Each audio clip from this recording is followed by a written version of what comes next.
નમસ્કાર સર્વ મિત્રોને. ગઈકાલે મારા જન્મદિવસ નિમિત્તે જે મિત્રોએ, સ્નેહીઓએ, સગાઓએ, મુરબ્બી વડીલોએ મને શુભેચ્છાઓ પાઠવી, એ માટે હું આપ સૌનો ઋણી છું. ઢગલાબંધ શુભેચ્છાઓ મને મળી છે.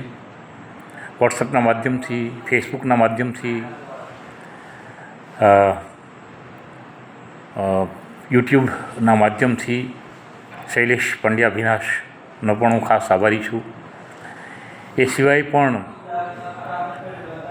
ઘણી ફોન કરીને અને અન્ય રીતે પણ મને શુભકામનાઓ પાઠવી છે.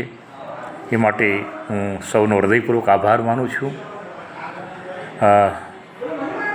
સૌનો ખૂબ ખૂબ આભાર. ફરી વખત દિલથી આભાર માની અને વિરમું છું. જય ભારત, જય હિન્દ.